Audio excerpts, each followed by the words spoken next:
And we'll continue with The House Like a Lotus by Madeleine L'Engle.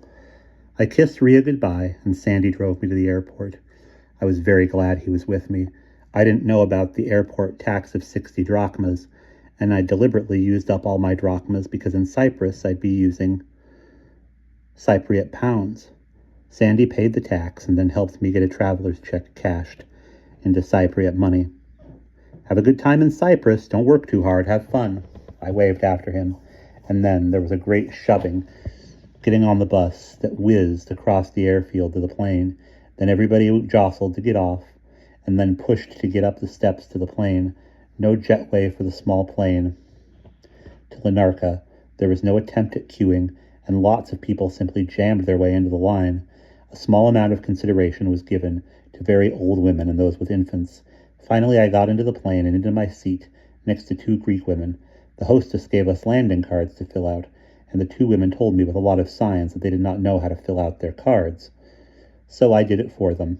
I had to put down their ages, and I was astonished to find that they were a great deal younger than they looked. The older, one of the grandmothers people made way for, was exactly Mother's age, with white hair pulled into a knot on top of her head, and wrinkles around her eyes and mouth. She looked old enough to be Mother's mother. Mother's hair is still chestnut brown, and she swims a lot, and her body is strong and supple. It was a vivid contrast. In filling out their landing cards, I learned that they lived in England and were coming home to Cyprus for a visit. They spoke only a few words of English, and they did not know how to read or write. They beamed and nodded their thanks, and then began talking to each other in Greek as I filled out my own landing card.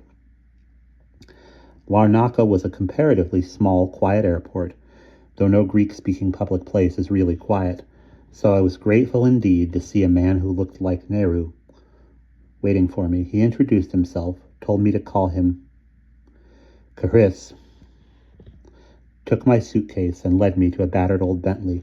At home, it would have been snobbishly chic. Here, it was just functional. "I'm glad your plane was a few minutes late," Chris said. "I had a flat tire on my way in. This old wagon's not going to hold up forever. It's good to have you with us, Polly. The rest of the staff is already at the center. Virginia Porcher and I have been here for a week, both resting and planning, and now we will all, the staff, have 3 days together before the delegates arrive. Did you lunch on the plane?" "Yes, thanks." "Was it edible?" "More than." There was something I thought was turkey, which turned out to be smoked fish, and it was really good. He turned slightly and smiled at me. "You do not mind, then, eating the foods of the country you are in?" I smiled back. "Not all Americans insist on hamburgers." "Yes. Maxa told me you were a cosmopolitan young woman. Dear Maxa, how is she?" I had a moment to think while he maneuvered the car around a donkey cart. If Max had not told Chris anything was wrong, obviously she didn't want him to know. I said carefully, "She hasn't been very well this winter. That's why she's been staying at Boulaire." With a loud honking, a smelly bus provided another diversion as it forced Chris to the side of the road. He roared past. He said, "Maxa tells me you have a gift for languages." "Oh, I love languages." Now I could be freely enthusiastic. "I speak Portuguese because we used to live in Portugal, and I speak Spanish and French and a bit of German and Gaian, which probably won't be much use to you, but it was the language of the natives on the island off the south coast of Portugal where Daddy had his lab." Again, the slight turn, the gentle smile. "But Portuguese and Spanish will be helpful. We'll have a delegate from Angola, where many people still speak Portuguese, and another from Brazil, and 2 or 3 are from Spanish-speaking countries of South America. However, all the delegates must have some facility with English, as it will be our common language." He drove down a dusty road lined with tired-looking trees. It was as hot as Cowpertown in midsummer. Chris said, "We won't see much of Larnaca today. It's on a salt lake as well as the ocean, and suffers from having the new superimposed on the old without much thought. Luxury hotels are sprouting like mushrooms." What I saw of Larnaca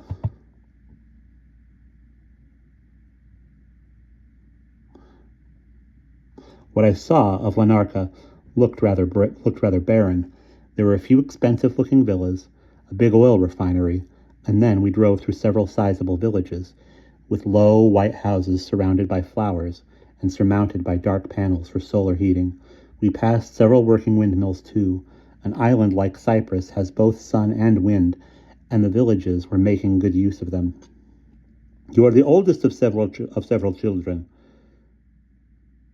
Gerhis asked. "7, I said. We're old-fashioned and unfashionable. And you help? We all do. But, as Max pointed out, the oldest bears the brunt of the work." "Oh, but as Max pointed out, the oldest bears the brunt of the work. She is very fond of you." He paused. "It is too bad she was not able to have children of her own." I looked down at my hands. Still summer tan. "Yes, she... Did he know about the lost little baby? She wanted children. And now she has you. That is good. I had hoped she might be able to come with you.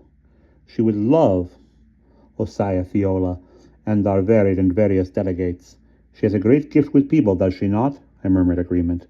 "With Max, there are no barriers of race or culture or age. You are her friend as well as her child." I did not reply, but leaned back against the seat and closed my eyes. And we'll pause there.